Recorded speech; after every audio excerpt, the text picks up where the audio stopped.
जैसा कि आज है आपका 9 मई को दोस्तों आपका थर्ड शिफ्ट का एसएससी एमटीएस का एग्जाम समाप्त हो गया है। तो थर्ड शिफ्ट में पूछे गए 25 जीके जीएस के प्रश्न से सभी 2500 प्रश्न को देखेंगे विद एक्स्ट्रा फैक्ट के साथ। ठीक है, नंबर तो नंबर देखेंगे, एक से आपका 25 प्रश्न। ठीक है, सभी प्रश्न मिल गए हैं तो सभी प्रश्नों को एक्स्ट्रा फैक्ट के साथ देखने वाले हैं। ठीक है, तो चलिए वीडियो में स्टार्ट करते हैं बिना किसी तरीके। चैनल पर नए चैनल को सब्सक्राइब कर लीजिए। इसका जो पीडीएफ है आपको टेलीग्राम पर मिलेगा, तो लिंक डिस्क्रिप्शन में दिया गया है। ठीक है, देखिए आज का जो हमारा पहला ही प्रश्न आया था उसको हम लोग देख लेते हैं। वो प्रश्न आपका कि छठ पूजा आपका किस देवता की पूजा करते हैं, छठ पूजा में किस देवता की पूजा करते हैं।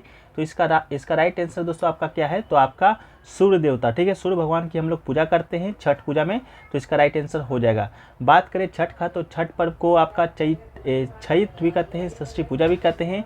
यह आपका मनाया कब जाता है, तो कार्तिक शुक्ल पक्ष को षष्ठी को मनाया जाने वाला एक हिंदू पर्व है। ठीक है, हिंदू त्यौहार है। सूर्योपासना का ये जो अनुपम लोग पर्व है मुख्य रूप से आपका कहाँ कहाँ मनाया जाता है, तो आपका एक बिहार में मनाया जाता है, झारखंड में मनाया जाता है, पश्चिम बंगाल में, पूर्वी उत्तर प्रदेश में, नेपाल के तराई क्षेत्रों में मुख्य रूप से। यानी कि ये तो मनाया जाता है पूरे भारत पूरे विश्व के स्तर पर, लेकिन मुख्य रूप से आपका इन्हीं सभी जगहों पर आपका है जो कि मनाया जाता है। ठीक है, तो ये सभी प्रश्न जो कि दोस्तों आपका रिपीटेड हो रहा है, ये प्रश्न पहले भी आ चुके हैं। तो दोस्तों आपके लिए बता दें, अभी तक के जितने भी शिफ्टों में आपका एग्जाम हुआ है, अभी तकरीबन आपका 12 शिफ्टों में एग्जाम कंडक्ट हो चुका है। ठीक है, आज मिलाकर 15 शिफ्ट का हो जाएगा। तो 15 शिफ्टों का पीडीएफ, ठीक है, एक्स्ट्रा फैक्ट के साथ बहुत ही सुनियोजित तरीके से बनाया गया है। मात्र 20 रुपये में इसे आप प्राप्त कर सकते हैं। व्हाट्सएप नंबर सामने आपको दिया गया है, तो व्हाट्सएप पर संपर्क कर लीजिएगा और आपको पूरे एमटीएस एग्जाम तक का पीडीएफ आपको मात्र 20 रुपये के न्यूनतम शुल्क पर मिलने वाला है। तो बहुत ही इंपॉर्टेंट है जो कि आपका प्रश्न है, जो कि आप रिपीटेड ही आ रहे हैं, लगभग 50% प्रश्न। ठीक है, देखिए एक क्वेश्चन पूछा गया था, भगत सिंह को फांसी कब दिया गया था। इससे पहले पूछा गया था कि भगत सिंह ने आपका बम असेंबली में कब फेंका था। तो उसी समय हमने बताया था आपको कि भगत सिंह को फांसी दिया गया था। तो भगत सिंह को फांसी दोस्तों आपको सजा का मौत जो सुनाया गया था वो आपको 7 अक्टूबर 1930 को सुनाया गया था। ठीक है, 7 अक्टूबर 1930 को दोस्तों आपका सजा का मौत सुनाया गया था। ठीक है, लेकिन आपका सजा हुआ कब था, तो 23 मार्च को हुआ था। ठीक है, 23 मार्च 1931 को आपका भगत सिंह को आपका क्या हुआ था, फांसी हुआ था। भगत सिंह के साथ किसका किसका फांसी हुआ था, तो सुखदेव का, शिवराज राजगुरु के साथ आपका 21 वर्षीय ब्रिटिश पुलिस अधिकारी जॉन सॉन्डर्स की हत्या के लिए फांसी पर लटका दिया गया था। ठीक है, कभी कभी आपसे ये भी पूछ दिया जाता है कि भगत सिंह का जो फांसी है वो आपका किसके लिए दिया गया था, तो आपका जॉन सॉन्डर्स का एक हत्या के लिए इन्हें फांसी दिया गया था। बहुत सारे स्टूडेंट आपका बम असेंबली वाला मार देंगे क्योंकि वो तो आपका बहुत पॉपुलर था, तो वो उसके लिए नहीं दिया गया था, आपका जॉन सॉन्डर्स की हत्या के लिए दिया गया था। इसके अलावा प्रसिद्ध जो नारा था आपका इनकलाब जिंदाबाद, ये भी दोस्तों आपका भगत सिंह के द्वारा ही दिया गया है। ठीक है, इसके अलावा भगत सिंह को लाहौर षड्यंत्र केस के लिए मौत की सजा सुनाया गया था। ठीक है, इसके अलावा 8 अप्रैल 1929 को भगत सिंह ने स्वतंत्रता सेनानी बट्टू केशवर दत्त के साथ एक प्रतिकूल विधेयक के विरोध में आपका नई दिल्ली में केंद्रीय विधानसभा के अंदर 2 बम फेंके थे। ठीक है, तो ये भी क्वेश्चन आपसे पूछा जा चुका है कि आपका भगत सिंह और बट्टू केशवर दत्त ने नई दिल्ली के केंद्रीय विधानसभा के अंदर बम कब फेंके थे, तो आपका 8 अप्रैल 1929 को फेंके थे। उस समय का ये राइट आंसर था। ठीक है, चलिए अगला क्वेश्चन की ओर बढ़ते हैं। अगला जो क्वेश्चन है आपका पांडवानी नृत्य से संबंधित गायिका के बारे में पूछा गया था, जिसका ऑप्शन आपका तीजन बाई दिया गया था। तो तीजन बाई इसका आपका राइट आंसर हो जाएगा। पांडवानी नृत्य से संबंधित आपके प्रमुख कलाकार हैं तीजन बाई।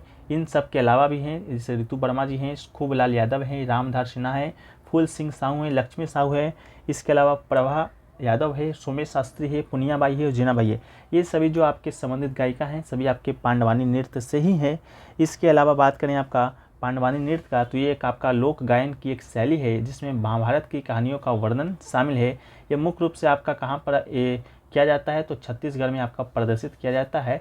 तो ये आप कभी पूछ जाए कि पांडवानी नृत्य किस तरह से संबंधित है, तो इसका राइट आंसर आपका क्या हो जाएगा, छत्तीसगढ़ हो जाएगा। ठीक है, चलिए अगला क्वेश्चन की ओर बढ़ते हैं। अगला जो क्वेश्चन है पूछा गया था आपका कि ICC men's cricket world cup 2023 कहाँ होगा। ये क्वेश्चन जो दोस्तों हमको आपको बता दें कि जितने भी क्रिकेट से संबंधित अभी तक प्रश्न पूछे गए हैं सभी क्रिकेट से संबंधित प्रश्न के फैक्ट्स में हमने आपको ये क्वेश्चन बताया था और बोला था कि ये क्वेश्चन है जो कि आपके एग्जाम में आएगा ही। ठीक है, तो आ भी गया है, ये आपका भारत में खेला जाएगा। ठीक है, भारत वर्ल्ड कप 2023 की मेजबानी करेगा। पहला मुकाबला आपको 5 अक्टूबर से खेला जाएगा। ठीक है, इसके अलावा बात करेंगे, ये पहली बार होगा जब भारत है संपूर्ण रूप से आपका क्रिकेट वर्ल्ड कप का मेजबानी करेगा।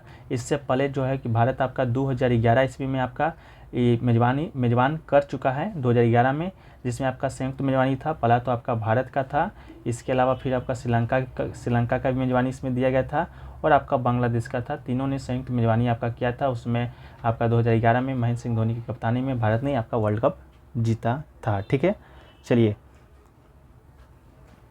एक क्वेश्चन देखिए पूछा गया था अगला क्रिकेट से संबंधित कि ICC women's cricket world cup 2022 कहाँ पर आयोजित हुआ था। ये भी क्वेश्चन आपका रिपीटेड ही पूछा गया है, तो ये आपका न्यूजीलैंड में आयोजित हुआ था। ठीक है, इसके अलावा 3 अप्रैल 2022 को ऑस्ट्रेलिया 2022 आईसीसी महिला क्रिकेट टीम का विजेता घोषित किया था। ये भी हमको बताते हैं विजेता कौन बना था। ठीक है, तो विजेता आपका कौन बना था, तो आपका ऑस्ट्रेलिया बना था। आयोजन कहाँ पर हुआ था, तो न्यूजीलैंड में हुआ था। ठीक है, इसके अलावा ये खिताब केवां संस्करण था, तो ये आपका 7वां संस्करण था। ठीक है, इसके अलावा उप विजेता कौन बना था, तो उप विजेता दोस्तों आपका इंग्लैंड बना था। ठीक है, विजेता आपका कौन बना था, ऑस्ट्रेलिया, उप विजेता आपका इंग्लैंड बना था।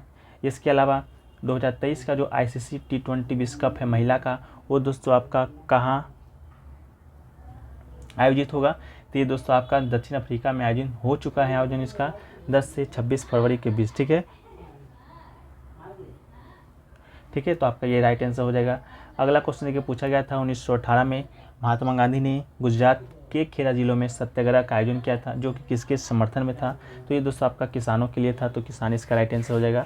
किसान जो कि फसल की विफलता और एक प्लेग की महामारी से प्रभावित थे, उसके लिए आपका 1918 में महात्मा गांधी ने खेड़ा जिले में आपका क्या किया था, सत्याग्रह किया था। ठीक है, ये भारतीय स्वतंत्रता आंदोलन एक बड़ा विद्रोह था। चंपारण सत्याग्रह, अहमदाबाद मिल के बाद ये आपका तीसरा सत्याग्रह था। ठीक है, इसके साथ ही चंपारण सत्याग्रह की बात करेंगे तो गांधी जी ने कब किया था, तो 1917 में किया था।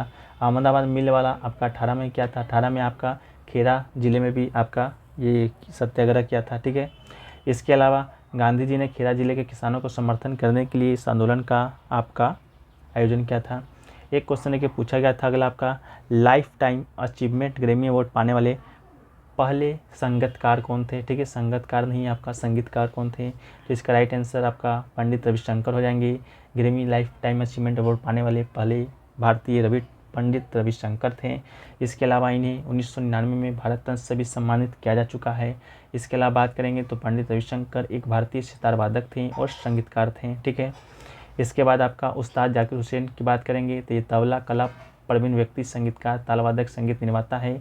जाकिर हुसैन जी को 1988 में पद्मश्री, 2000 में पद्म भूषण से सम्मानित किया जा चुका है। इसके अलावा A.R. रहमान की बात करेंगे तो 2010 में पद्म भूषण से भी सम्मानित किया जा चुका है। सबसे ज़्यादा ऑस्कर जीतने वाले आपके पहले भारतीय संगीतकार आपके A.R. रहमान थे। 2 आपका ऑस्कर जीते हैं A.R. रहमान, ये प्रश्न आपका पूछा गया है। ठीक है, इसके अलावा लता मंगेशकर जी की बात करेंगे तो 2001 में इन्हें भारत रत्न मिला है। भारत रत्न पाने वाली एकमात्र गायिका है, तो इसको भी आप याद रखिएगा। अगला है गुलाबो सपेरा जो नृत्य है आपका किस शैली से संबंधित है, तो इसका राइट आंसर आपका कालबेलिया हो जाएगा। कालबेलिया नृत्य भारत के राजस्थान में किया जाता है। इसे सपेरा नृत्य भी कहा जाता है या स्नेक चार्मर डांस जैसे अन्य नामों से जाना जाता है। गुलाबोबाई कालबेलिया जाति की प्रसिद्ध नृत्यांगना थी और ये आपका कालबेलिया नृत्य को 2010 में यूनेस्को की मानवता की अमूर्त सांस्कृतिक विरासत की प्रतिनिधि सूची में शामिल किया गया है। ठीक है, अगला है कि टमाटर में निम्नलिखित में से कौन सा प्राकृतिक रूप से पाया जाने वाला अम्ल है, तो इसका राइट आंसर ऑक्जेलिक अम्ल हो जाएगा। टमाटर में मौजूद ऑक्जेलिक अम्ल मुख्य एसिड होता है। इसके अलावा टमाटर में तो 10 से अधिक प्रकार के अम्ल होते हैं, जैसे साइट्रिक अम्ल, मौलिक अम्ल, एस्कॉर्बिक अम्ल, ऑक्जेलिक अम्ल। लेकिन जब टमाटर आपका लाल होता है तो उसमें प्राकृतिक रूप से आपका ऑक्जेलिक अम्ल ही पाया जाता है। ठीक है, एक क्वेश्चन पूछा गया था धामेक स्तूप है जो कि आपका कहाँ है, तो इसका राइट आंसर आपका उत्तर प्रदेश हो जाएगा। धामेक स्तूप वाराणसी के पास सारनाथ में सबसे अधिक ध्यान देने योग्य संरचना है। यह भारत में सबसे प्रमुख बौद्ध संरचनाओं में से एक है। धामेक स्तूप का निर्माण आपका 500 सी में महान मौर्य राजा अशोक के द्वारा 239 BC में शुरू किया गया था। धामेक स्तूप को आप यहाँ पर देख भी सकते हैं। अगर आपको कभी वाराणसी जाना हुआ तो आप लोग जाकर यहाँ पर सारनाथ में जाकर इसे आप निहार भी सकते हैं। ठीक है, एक क्वेश्चन था मेरी पॉलिसी मेरा हाथ किस मिनिस्ट्री की है, तो कृषि मंत्रालय के द्वारा ये शुरू किया गया था, तो एग्रीकल्चर मिनिस्ट्री इसका राइट आंसर हो जाएगा। कृषि मंत्रालय और किसान कल्याण के पास था मेरी नीति मेरा हाथ फोटोग्राफी प्रतियोगिता का आयोजन 18 से माई गवर्नमेंट पर अक्टूबर 18 नवंबर 2022 तक किया गया था।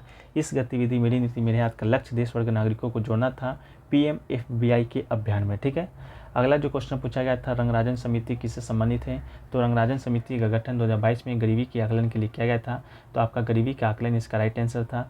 रंगराजन समिति ने व्यय आधारित गरीबी दर से परे जाकर वंचन के व्यापक बहुआयामी दृष्टिकोण की संभावनाओं की जांच करने का अवसर गंवा दिया था। ठीक है। एक क्वेश्चन पूछा गया था, भारत का मानक समय है जो कि 82.5 डिग्री पूर्वी देशांतर जो रेखा है किसके मध्य से होकर गुजरता है?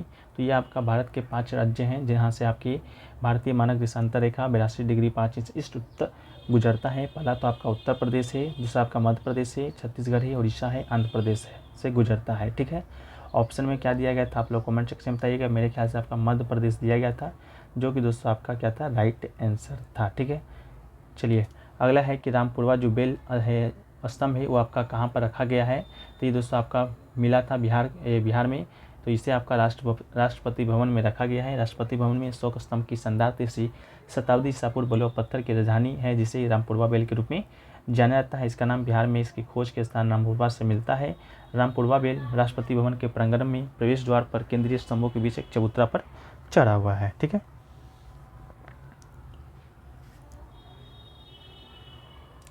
एक क्वेश्चन पूछा गया था कि महिलाओं के लिए गर्भपात की सीमा जो बढ़ाकर कितने उम्र तक कर दिया गया है?